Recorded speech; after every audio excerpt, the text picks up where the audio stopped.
Howdy, Ags. Welcome to the tailgate, home of Aggie sports at this point. Yep. This is Coach, the delivery man. What's up, Corey? Man, it's good to be back in front of it again. It's been about a week and a half. Yeah. You know, off season, we're taking a little extra time in between episodes, but we're getting them out there. Yeah. Let me start today by a little shout out to a friend of the show, Brett Minnick, member of the Aggie Baseball team. Hope that the surgery went well and the recovery gets started off and full recovery, obviously, for this later on in the season. The report is that he'll probably, maybe around 6 weeks. Yeah. So he'll probably be back around early part of the SEC season, something like that. With still plenty of, obviously, baseball to play. So right. Wish Minnick, which is a great Aggie, by the way. Yeah. All the luck in the world through that recovery process and a speedy recovery. All right. He'll be great. Today's episode brought to you by Frida Homes, building Aggie dreams, custom home builders with over 15 years of experience in the Brazos Valley. If you are looking for someone that cares about the details you care about, contact Frida Homes. Visit them on Instagram at frida.homes or give Justin a call at 979-450-4466. When you call, just remember, everyone loves their Frida Homes. All right. Don't forget, email us at agstailgate@gmail.com. Send us some comments on YouTube. Subscribe. Instagram, Facebook, Twitter, Spotify, etc. We love hearing from you guys. And to show it, here's a couple of comments from the crowd, folks. Let's hear it. Cody Scher says, "Congrats on the 100th episode from the Liquor Guy." Cody, we're going to keep on going. We're at number 101. We're not going to count them every time. Nope. But eventually we'll say, hey, that's 200 episodes. Probably about another 100 episodes from now. Mm-hmm. Thanks for that, Cody. Yeah, Cody. Alex Smith wants to know about Anthony Hill and the decommitment. Also wants to know why we can't get a blue chip linebacker on board.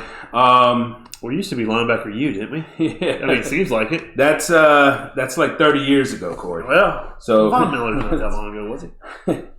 I mean, no. Von played more of a defensive end here. Yeah, he did. So that also doesn't really apply. But I'll say this. I mean, look, did we miss out on Perkins and Anthony Hill this year? Yes, we did. But with linebackers, sometimes it's, look, I've got very high expectations for a guy like Martrell Harris, who got some playing time last year, looked good coming off the edge, seemed like the type of player that could play a role similar to what Perkins does over at LSU, right? As a pressure guy, right? I like the Torian York recruit coming in as well. An instinctive guy, probably underrated. The inside linebacker spot is really where we're needing a lift there. And sometimes that's not Anthony Hill. Sometimes that's not Perkins. Those guys are sometimes more edge guys. But those inside linebacker guys aren't always the highest recruited guys, man, because it's about instincts, right? Right. The other thing I'll say is, yes, we need to get in, close out on some of those guys. But the other thing I'll say is this. We've got a new linebackers coach, right? Because Santucci's gone. Right. Our new linebackers coach is going to be our defensive coordinator, DJ Durkin. What's your confidence in this? That he can get the recruits in. Let's. That's the question: is why can't we get blue chip?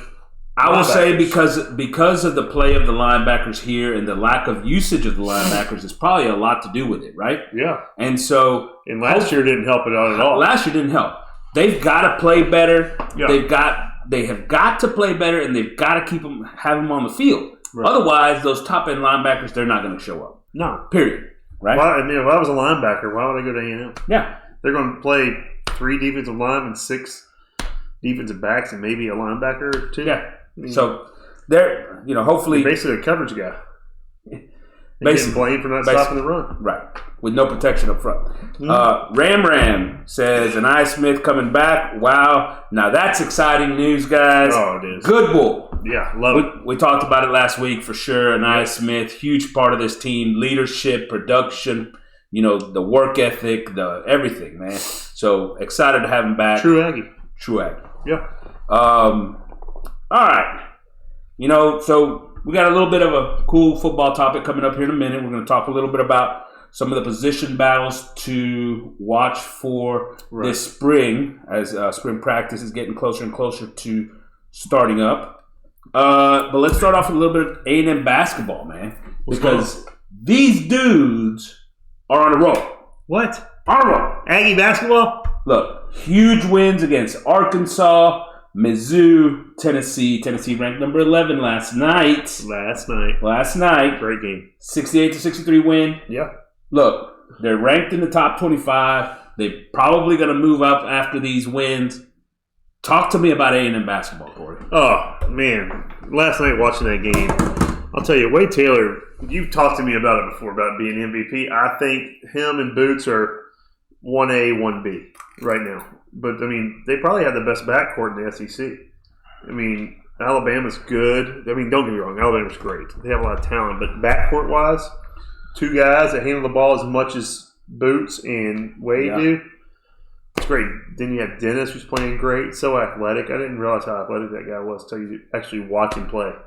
I want to say this, and I think, look, and we've discussed it back and forth who we think that MVP is. And I do believe that as you look at the entirety of the season, what Boots has done throughout to try to keep this team afloat at times has been huge. He's taken over some games too. Yeah, and rebounding, defense, scoring, everything, right?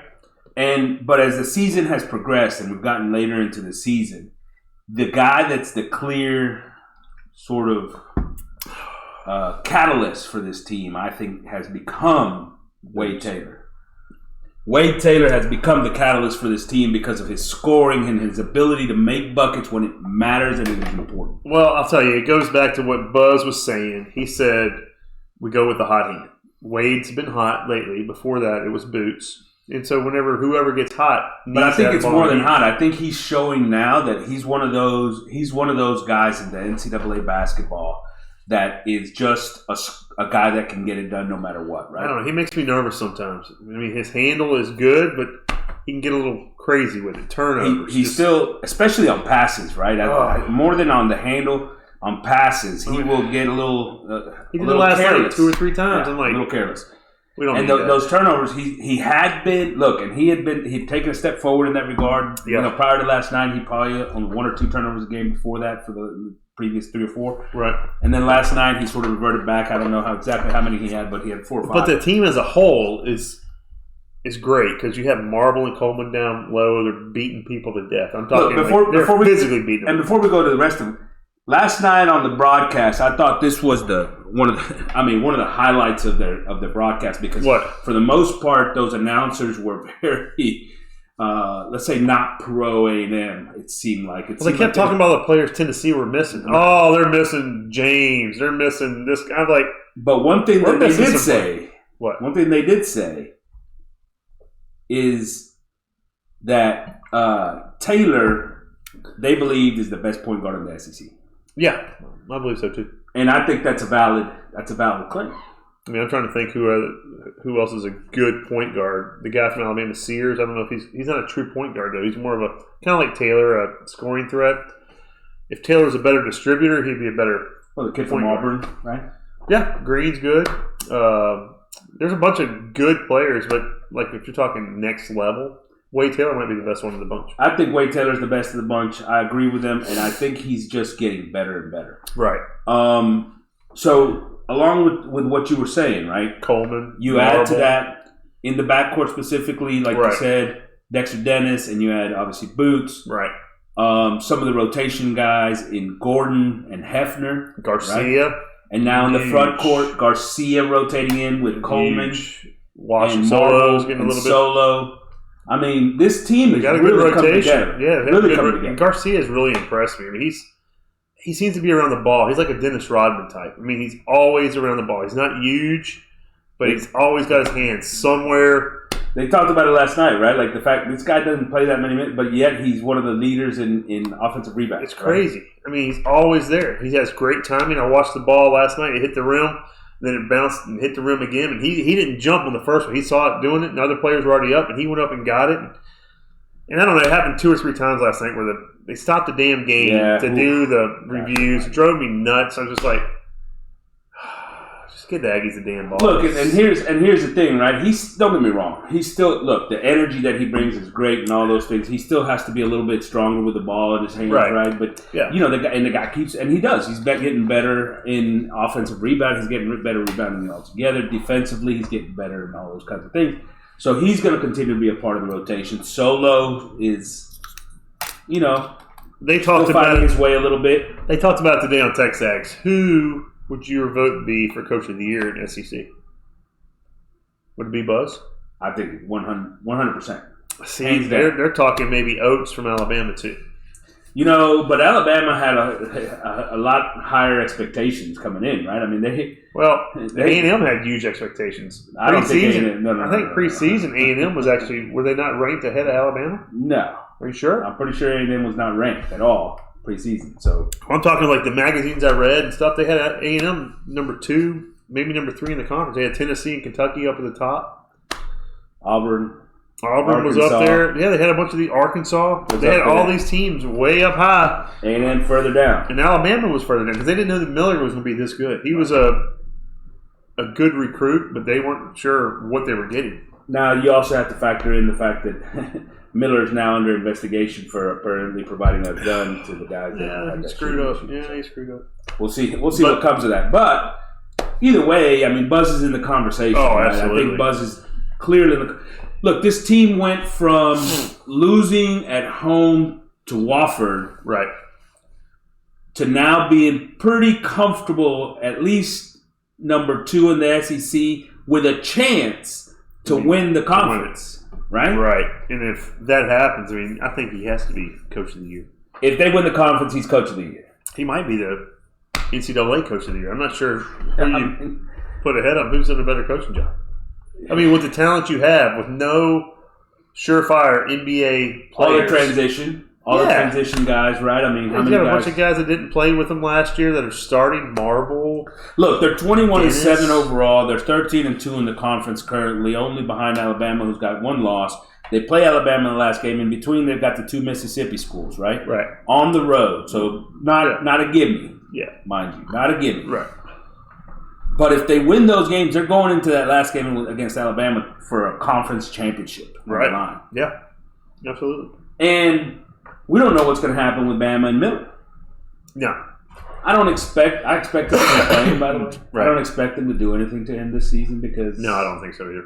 Of everything. But Alabama's a lot deeper than what you think they are. They're more Miller's their best player, but they have a lot of really good players. Oh, they Clowney, got Sears. Sure. I mean, they have a lot of talent. A lot of talent, and so that game by no means is even if Miller was out is not like an automatic win, right? I mean they're good. They're a good team, but at the same time, Miller playing or not, I think with this Buzz coach team, you feel like they're going to have a chance.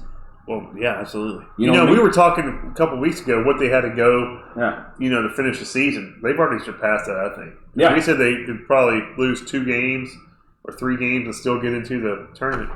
They've only got 3 games left. Look, you can't say enough about what Buzz has done with this team. You can't say enough about the attitude of these players and the work ethic and the way they play, the effort that they show, the heart. It's like they fight. They make mistakes. Yeah. We talked about Taylor, but they never. It's like that turnover at the end of the game, right? Oh yeah, when Boots lost it. Yeah, Boots loses the ball, and Taylor comes in and just rips it from the dude, right? Could have been game saving. My blood pressure just went up when I watched. It was like, oh, Boots, what happened? And then, but these guys never quit. They never give up. They always play hard, and to me, that gives them a chance to win every day. Right. No, right? I agree. they haven't really been blown out of a game. I mean, they lost to Arkansas at Arkansas. I think they lost about, I can't remember, it was like maybe 10. Yeah, they lost to Kentucky. It was like 9. But they were in both those games. Now, late. Yeah, late. They were all the way. So, they're in at this point. Yeah, they're in. 100%. I think they're in. I think 100% they're in. There's no question. I think Lunardi, last I saw before yesterday's win, had them as an 8 seed. I think from here, probably they're moving even up from there. Yeah. Obviously, the next 2 games are going to be big to sort of seal it all, but they're in. Right. There is no question. Yeah. All right. Let's move on to a little bit of Aggie football news. Go ahead. A couple of things we hadn't covered, and because since we hadn't been back in a little bit, the Aggies hire former Ole Miss running backs coach Markel Blackwell. Yeah. Look, he had the best running back in the SEC in Quinshon Judkins this past year as a freshman. Right. Obviously, with Evans there as well, had a big year, so they got a lot of production from their tailbacks. They also obviously were able to develop him quickly and also recognize the talent. He wasn't a 5-star recruit, right? He was a 3-star, maybe 4-star if you go someplace, right? So, they were able to recognize the talent, get him going, get him, acclimated and up and running. All those things point to good, coaching. Good coach. Right. Yeah, absolutely. I'm not, that's about all we know for right now. Yeah, not a lot. I'm not necessarily all that excited about this Ole Miss coaching connection that we've got with Durkin and now this guy. I don't know where Jimbo sort of sees that what is he? They're doing great things at Ole Miss. I don't get that. I know he loses to Ole Miss every year, but a lot of other teams don't, right? That's true. So we'll see what happens with that and see if that continues. I don't like it, just to say the least. Also, rumor that he lost prior to this hire that Louisville wide receiver coach Garrett McGee turned Jimbo down. He previously had worked with Petrino as an offense coordinator at Louisville back in 14-15. And so, obviously bringing in a wide receivers coach means they would have to move around some staff guys, probably Craig, maybe the running backs, Cooley, the tight ends, which maybe would make more sense anyway.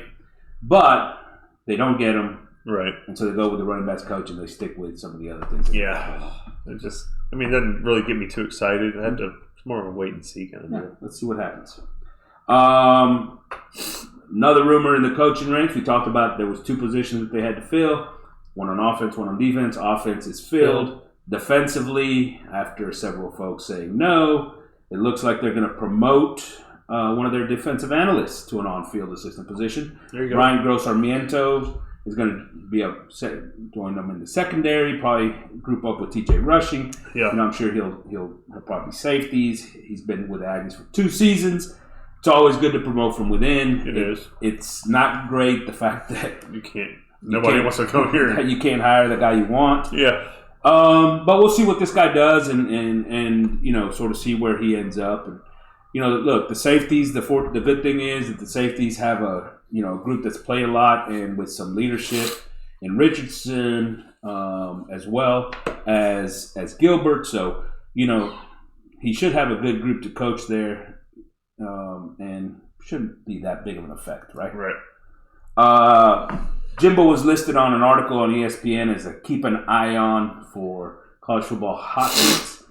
I wouldn't even have him in the article because honestly, they still owe him way too much money. He's not going anywhere. If they had him in the hot seat, it would have been last year. At this point, whatever. So I don't think he's actually in any danger. Money talks. I don't think he's really worried about it either. And he's not worried about it for sure. Former A&M quarterback and Aggie great Gerard Johnson hired as quarterback coach for the Texans. It's pretty cool. Big Gerard Johnson fan. Let me just say that, right? I don't think he gets enough credit to, he would have had a much bigger year, and maybe we don't know as much about Tannehill. Right. If he doesn't get hurt. Right. Yeah. An injury that held him back, especially that second year. He was a big-time recruit coming out of high school. Good athlete. I'm happy for him. Going to a organization. Who's our quarterback? But under new coaching, which I like, D'Amico Ryans. Yeah, I do too. So we'll see how that works out. But good for him. Get promoted and absolutely climb the ranks. Former A&M coach Kevin Sumlin hired by Maryland to be the tight end and co-OC. Moving up that ladder. Someone just going in the right direction, isn't he? I wonder if he's already spent all the A&M money, and that's why he's going back to coaching. That'd be pretty tough to do to spend all that A&M money, then Arizona money. Good call. He turned both those programs around. He did. He definitely did. He drove them right off a cliff. Yeah. Actually, since the results for Jimbo since then, I guess he didn't really drive him off a cliff because Jimbo's still about the same thing. Yeah. Anyway. Yeah. He's still heading towards 12th Man Foundation announces that they are starting NIL Collective 12th Man Plus Fund. Yeah.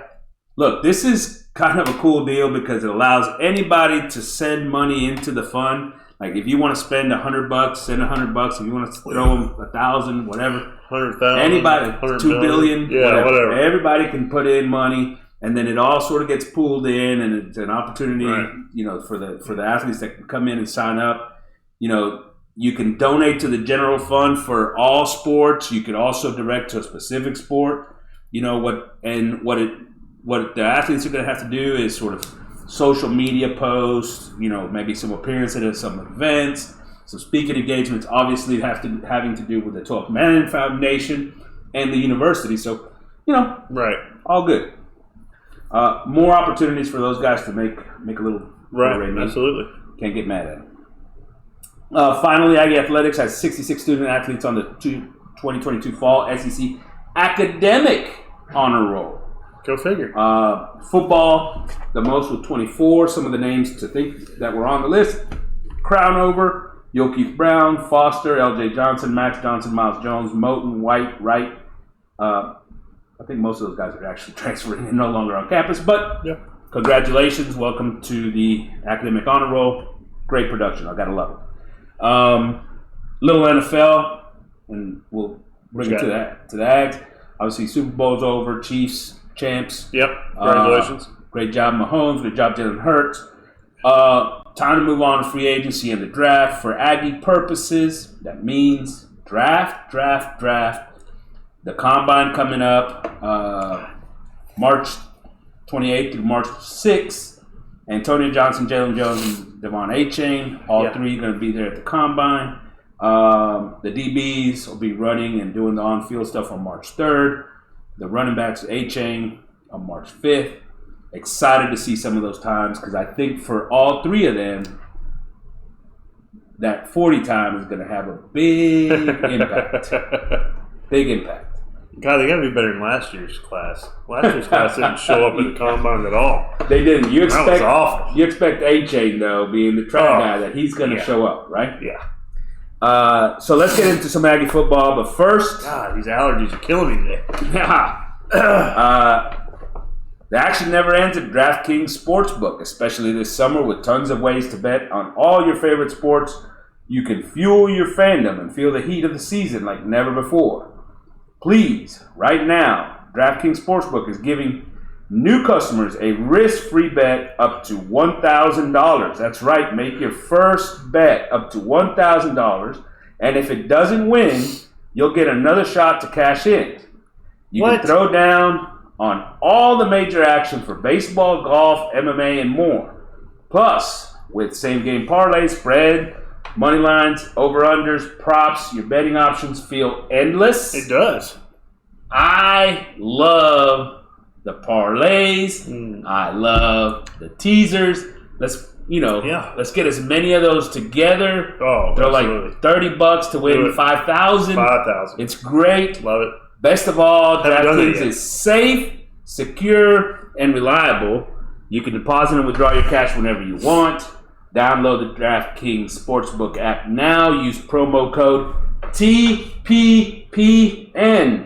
Make your first deposit and get a risk-free bet up to $1,000.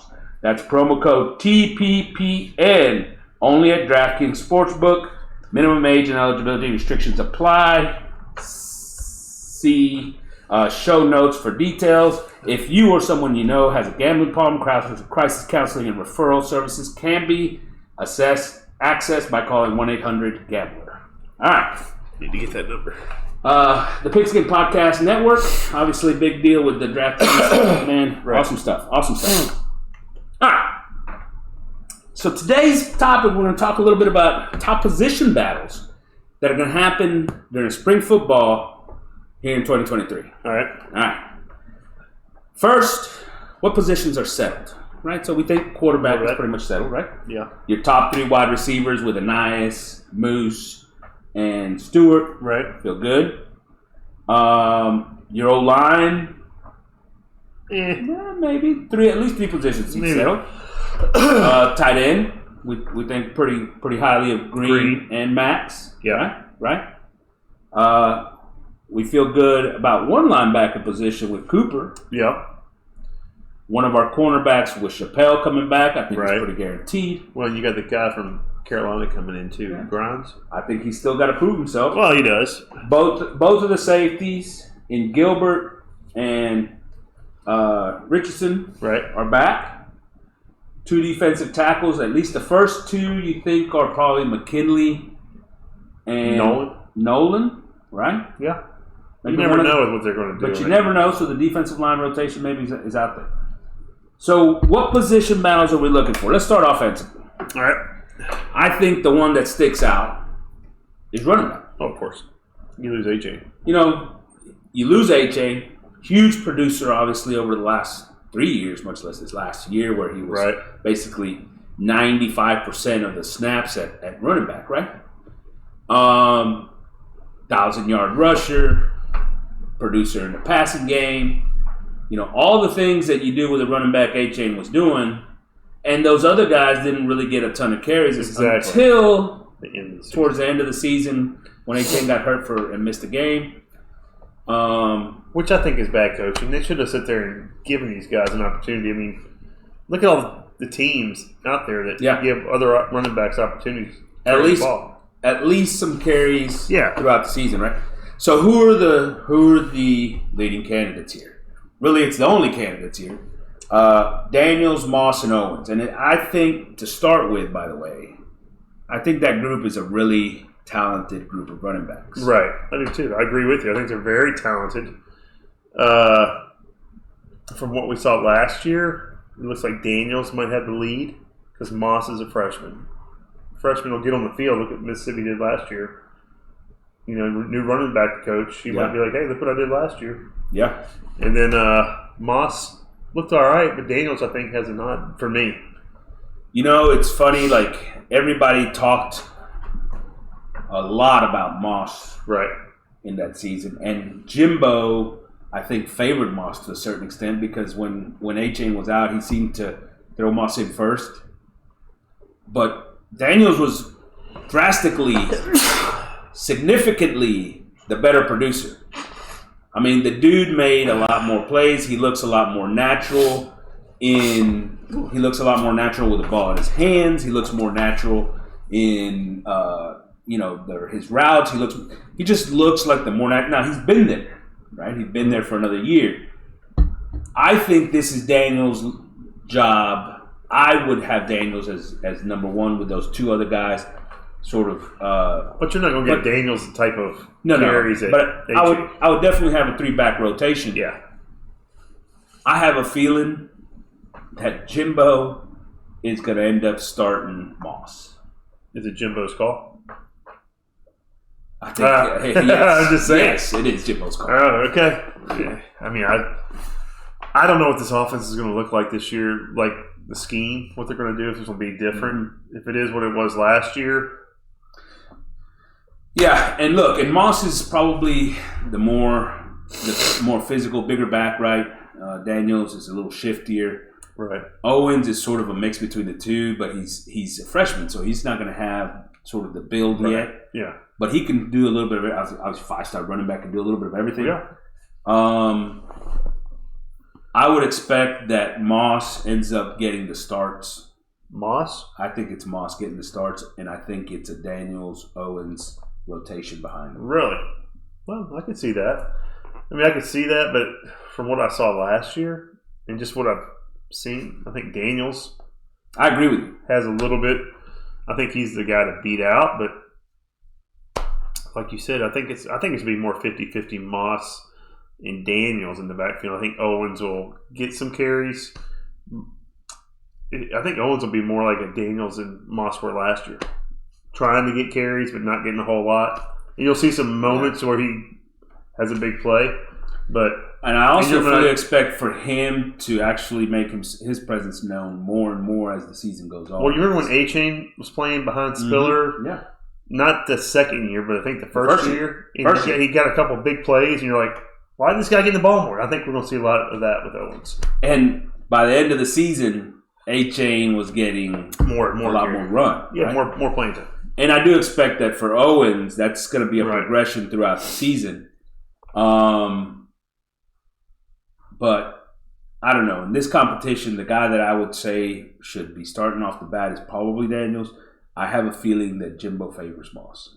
Okay. I think he'll end up being your starting tailback game I think you're wrong again, but that's so we'll see, and we'll see what happens. Yeah, I think you're wrong. At the offensive line, offensively, obviously we'll stick with offense. At the offensive line, all the guys are returning, but obviously at left guard, there's some, you could say that there's maybe some question because of the injuries from last year. At center, who's going to be your guy between Foster and Wyckoff? At guard, is Dewberry entrenched there at left guard, or is Moko coming back from injury going to have a chance to take that spot from him? Is Aki going to have a chance to be on the team? So those are some of the. How about the guy who loses the center battle? Does he have an opportunity to compete at guard? And so I think that's where maybe a little bit of the competition side comes into play as far as position battles. What are your thoughts? Dewberry, left guard. I think he entrenched himself last year. He played well enough. He looks more like a team player. He doesn't look lost out there. Yep. Aki looks lost. Can't have that. He had time to get better. He's also the oldest of the group. Yeah. So Aki, I'm surprised he didn't transfer, to be honest with you. I wouldn't be surprised if he does so after this. Foster and Wyckoff, the injuries that Foster's had seems like it's lingering. So it might be the same situation as last year. I mean, it sucks to say it, but it might be the same situation. So I'll say this.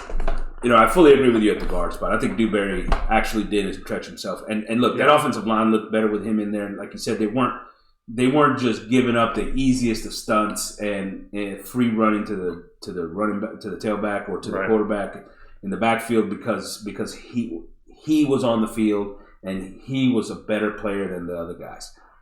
I think it also gives Moko the opportunity maybe to move over to right guard, where next year he may take over for Robinson when he leaves, right? Right. So a good transition there. Yeah, absolutely. You have depth. I mean, that's a good thing to have. That is excellent, right? And I think play calling will be a lot better this year. It has to be.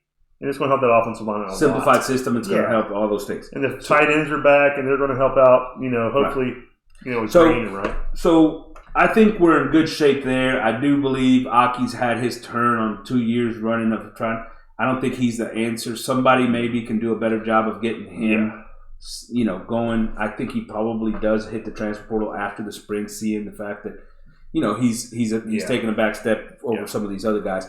At center, the rumor is that Foster is as healthy as he has been since he got here. So we'll see.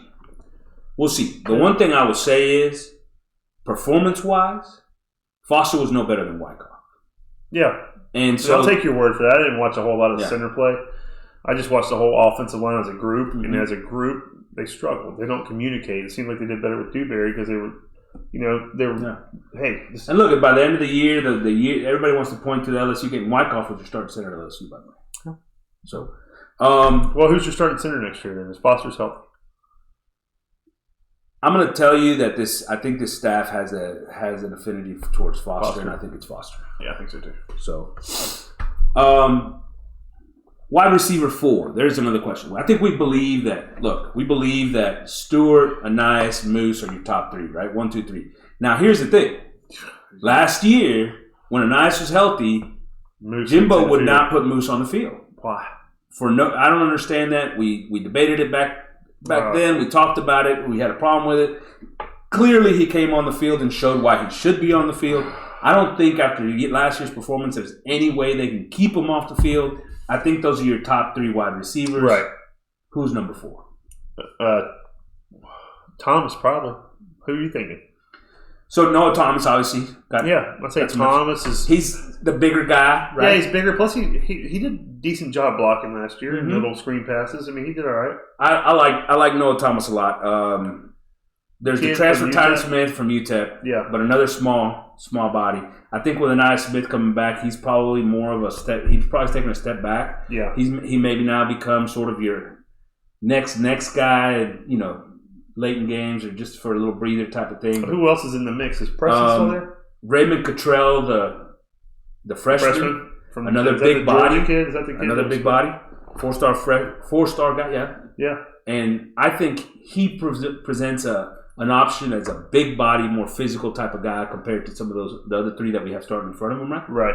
But how long will it take him to get up to speed? Right. How long will it take him to get acclimated to being, on campus and all those types of things? So that'll be interesting.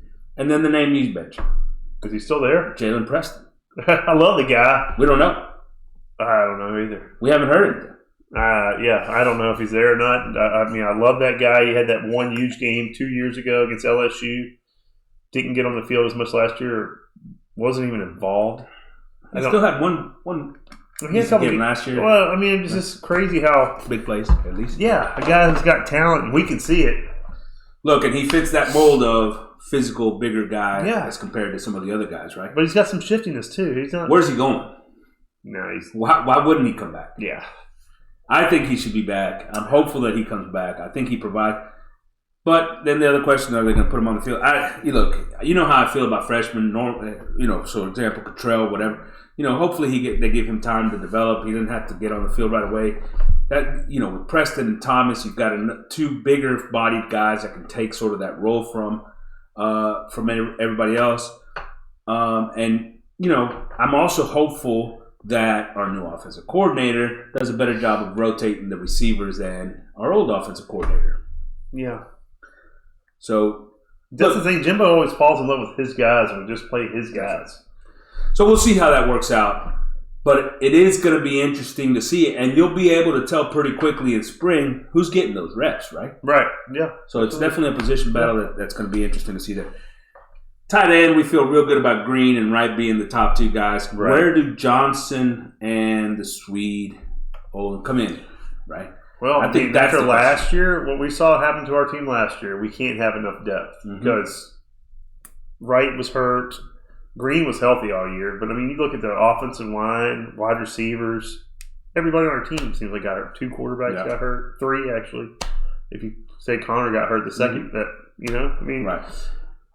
But, I'd love to see Johnson live up to the billing, see if he can be that guy. I love Max Wright, by the way. I think he's a great component of this team. I think he's a leader. I think his work ethic, what he's done, shifting positions, doing all the things that he's done, he's a great example to all the players.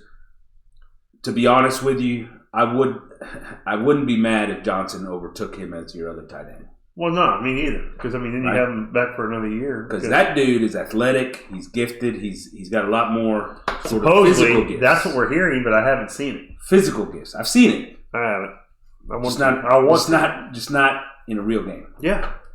All right. Defensively, what are some of the position battles? I think this has to start with the position that we have been talking about since Jimbo probably showed up. I don't know, whatever. Defensive linebacker. Tackle? Oh, I thought you were going defensive tackle. No. I was like, you sure McKinley and Nolan? You don't know there's a battle there? Linebacker. Okay. I got you. Look, we talked about it last year. It's not a battle at linebacker. We talked about this before we came on. It has to be a battle. It has to be a battle. It's not a battle. Number one, they got a new coach. Okay. His name is DJ Durkin. That's not a new coach. That's a new linebackers coach. That's not a new coach. Yep, new linebackers coach. DJ Durkin. Anyway, got Cooper and Russell. Mm-hmm. And who else are you going to play? Well, I think that's the question because we talked about this last year before the season. One second before. Who did I say was going to be one of our standout players on defense? You called Cooper. I said White, and neither one of them showed up whatsoever. Look, I don't understand what the staff has against Cooper. I don't understand why he's not on the field more. When he is on the field, he is our best linebacker. He's productive. No questions asked. He's our best cover guy. Yeah, cover guys. He's great. So he provides something, the athleticism that no other linebacker on this team does. I do not understand when he's not on the field. Get him on the field. Leave him on the field. Let him play. He could be a 3-down linebacker. 3-down linebacker. Yeah, I mean, he can cover. He can rush. Yeah. He can cover, and he can go get the ball. Right? That dude, there's no reason he's not on the field every play for that defense. The other one, now look, Russell made a couple of big plays last year, but if you watch him play from down to down, the dude half the time is lost. Yeah, he looks out of position. Out of position. He's just not a natural, instinctive linebacker. No. He's not. No. He's what White was 2 years ago, where you just say go and he goes, and that's it. So you almost gotta send him all the time to do anything with him. Yeah. So the question is, how do you get better at linebacker? Well, one, you get somebody that's a little bit more instinctive at that position. So what are the chances? Who are the candidates? Well, I like Torian York, the freshman. I don't know anything about him. Now, you go look at some of his film in high school, and he wasn't super highly rated, right? Like he was a 3-star, 4-star type kid. Yeah. But you go watch him, it's because he doesn't have all the physical measurements and that. Go watch him play. Instinctive. Was he more inside or outside? Inside. Huh. Inside linebacker. Yeah. Very, very instinctive. And I like that about a guy. I'll tell you another guy that I like is Martrell Harris. And we talked about him a little bit earlier. You did. But that's a guy that last year played more on the edge, sort of bringing some. Well, you can use him as a rusher from this position as well, right? And so I'd like to see what he does as far as off the ball. Can he do some things there, right? And get, what does he do in the run game and those types of things, because he's a linebacker, but he's also the body type that Durkin likes to use as sort of that hybrid outside rusher. Well, that's what I was going to ask you. You think that Durkin's going to do the defensive ends as a linebacker? Like we saw some guys last year doing it, and it just didn't look. Let's hope that he's not using Overton. Yeah. Which he likes to do. Even Scylla and some of those. I think Diggs might be another one he might try it with. And it's one thing like the occasional, very very occasional, like mix up with a zone blitz kind of situation. Maybe. But Overton just looked out of position so many times when he was in there for passing downs. You're like, what the hell's he doing? So who's winning that position battle? Who's going to be starting next to Cooper and Russell? Cooper Russell? And Russell, yeah. All throughout the year, Russell's going to keep his job? No, I don't think so. But I mean, I think because of the fact that it is so young, that group is so young, I think it is probably Russell at the beginning of the year. Nothing's proven right now. I think by end of the season, somebody's overtaking Russell for snaps.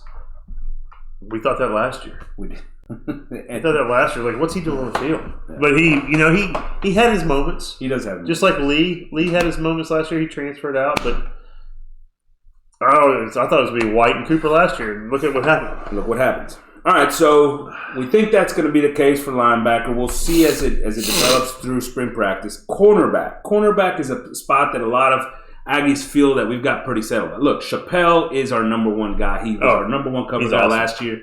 I thought he was our best corner last year. He's stout against the run. He does everything. I love the dude. Yeah. I think he's underrated. I do too. He's number one. Everybody's assuming Grimes is coming in and he's taking that spot opposite him, but he hasn't practiced once with this Aggie football team. I'm on that. So let's introduce some of the other players that he's going to be competing with. Please do. All right. Somebody that everybody sort of dismisses in this equation is Deuce Harmon. All right. Deuce Harmon is a guy that's been on campus. He's had some injury issues, but when he has been healthy, he's gotten on the field and played, including last year. Right. And played some on that opposite, on that corner spot, the second corner spot, as a matter of fact. Well, you got to remember, we played, 4 cornerbacks basically start for us, do they not? 3? I mean, we keep 3 sometimes. If they do that lineup they did last year. Sometimes it could be 4. Yeah. And so you get guys on the field for sure in the secondary. Yeah. Last year, a lot of times it was safeties, but still. Last year, we thought we had depth. Yeah. We thought we had a lot of depth. We did. It's all gone. It went away. It's all gone. But Deuce Harmon is still here. Healthy. The dude can play. He's got the right physical talents. He's got the body size. he's a guy that's been in the system, so he's gonna come in with a step ahead in that sense. Grimes. We'll have to see where him and Grimes. Now Grimes is probably the better athlete overall, maybe, right? Yeah. So we'll have to see where those two guys sort of compete, and then you got the transfer from Florida State, McCall, who 5-star type recruit, right? So he's got some physical tools. He didn't develop well at Florida State, didn't get much playing time. Right. How does he translate here? Does he, in his second year in college football, maybe does he buy in better? Yeah. Does that process go better? Does he get moved to safety maybe? Who knows? And then Bobby Taylor, freshman last year.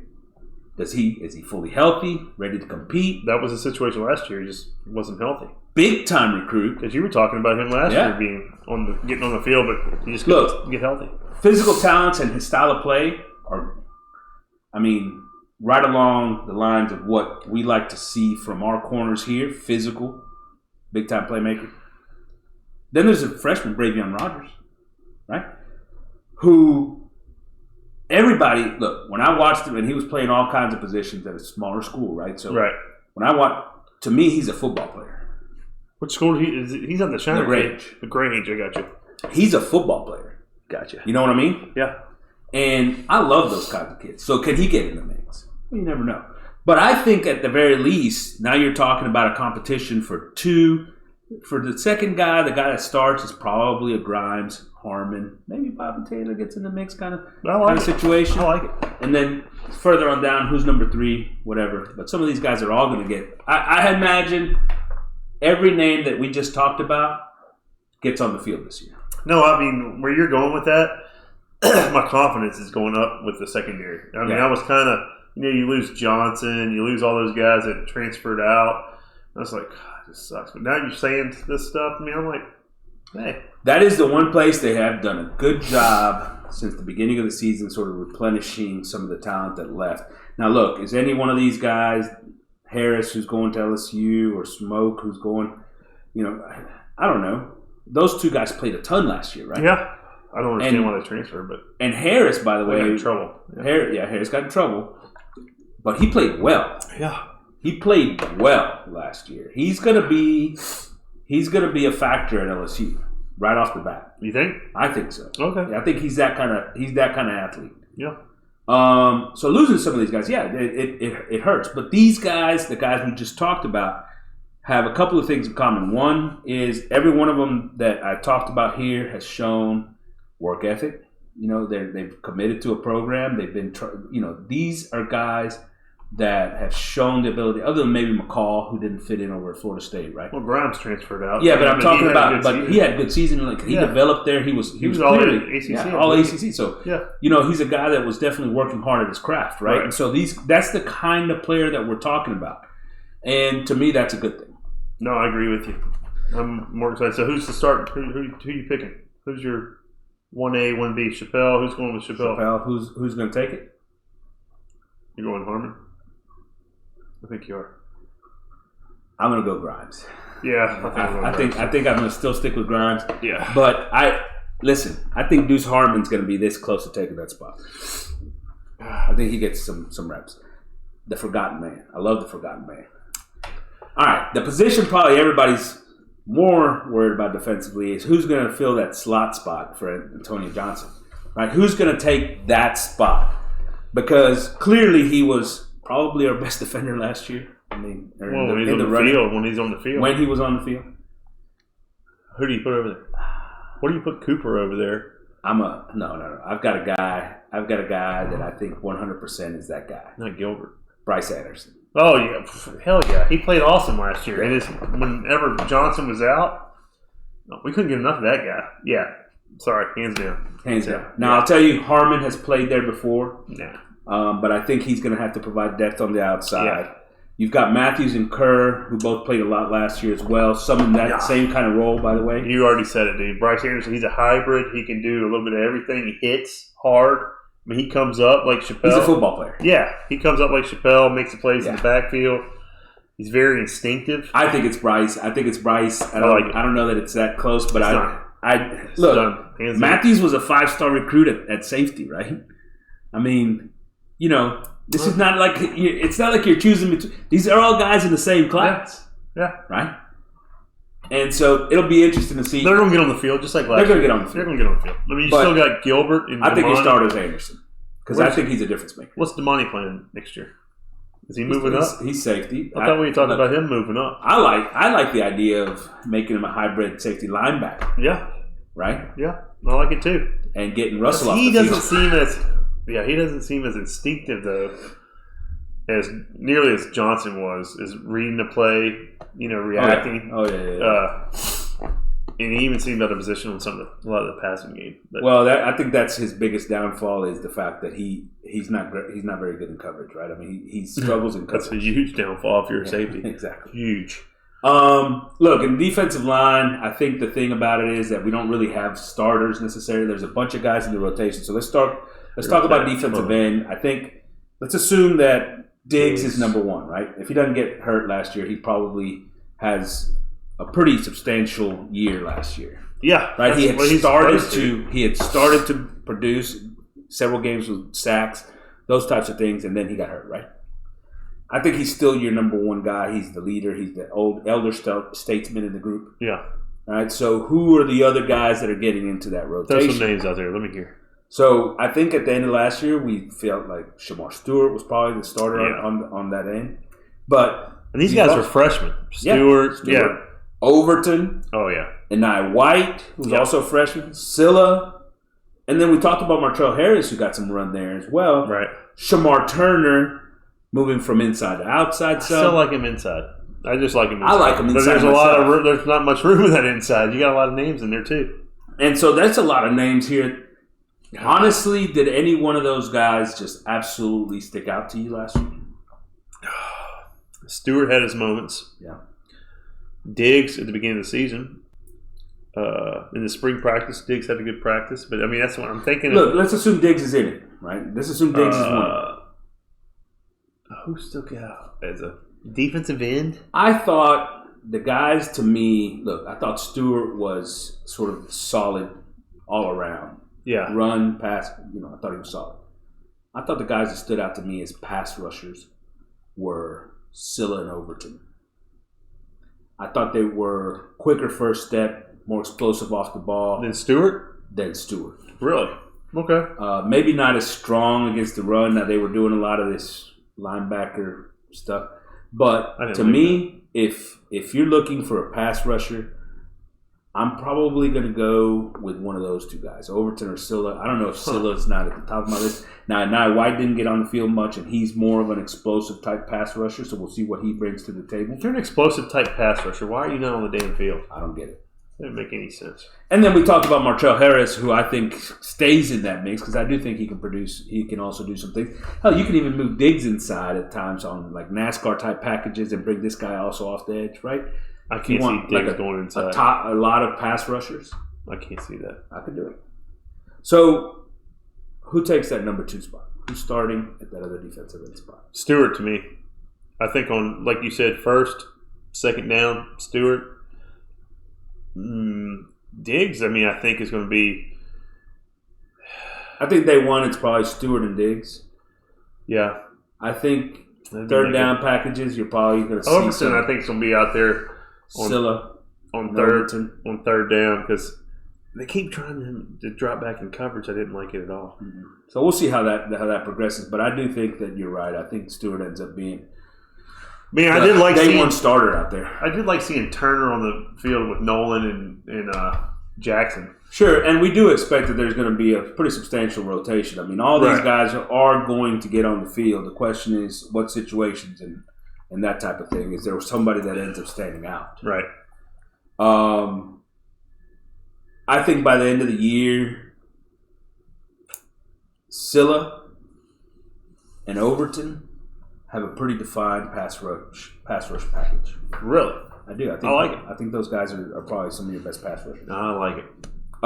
Moving into defensive tackle rotation, once again, a similar problem. Just numbers and numbers and numbers. Rough part. That's terrible. So let's assume that the starters are Jackson and Nolan. Yes. Right? Yeah. Those two guys, by the way, that's amazing. You can't really go wrong. I mean, you can put Turner in there and still not. You still have Rakes, don't you? So now Yeah, Shamar Turner. Let's bump him inside. Regis, Rakes. Yeah, Regis. Brunlo Dindy, who spent all last year hurt, right? Yeah.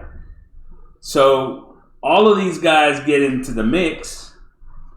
How do you see this playing out? I have a question. So if you are a defensive lineman, do you need to get into a rhythm? Is it a problem being in for a play and out for a play? Do you need to be in for 2 to 3 plays to get yourself going? You see what I'm saying? Or are these defensive linemen good enough where you can say, hey, go get them, and you get in there and get all you got for one play? You see what I'm saying? I do think that there is certain there is something about in a rhythm. Now, does that mean that doesn't mean you can't rotate from series to series, right? It's not like a quarterback and a wide receiver, where they're not quite that trying much, to get but them in the game. If you're a pass rusher, you're setting up your pass rush moves, right? Yeah, you're off there, and then all of a sudden you're setting up the spin. So you're doing different things, and so all those types of things. We didn't even mention Hicks, right? Our top recruit from this year's class, right? That's going to probably be in the mix too. That dude's another monster to add to the group. To me, the guys like Regis, guys like Rakes, probably going to take a step back. I don't know. Regis got a lot of playing time last year. I don't think he's going to get on the field much this year. I think he will. I think by the end of the fall, he might be transferring. Really? Yeah, by the end of the spring, I mean.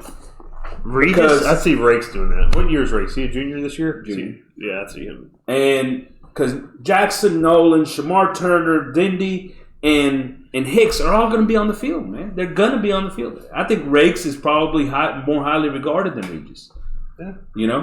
I don't know. Regis seemed to have moments last year that just impressed me. He looks, I'll be honest, all the defensive linemen, he looks like he's the least in shape. Does that make sense? He's not, and he's also not terribly explosive, right? Yeah, but he's got the length. He's got the long arms. He big. batted some balls down. He brings a different dimension. Like Nolan's big. He can do the same thing. Like Jackson, I expect Nolan to dominate. Well, because of the fact that off season on campus, some of the, he still had some of that, youngster fat body. Well, I just hope these guys are angry about last year.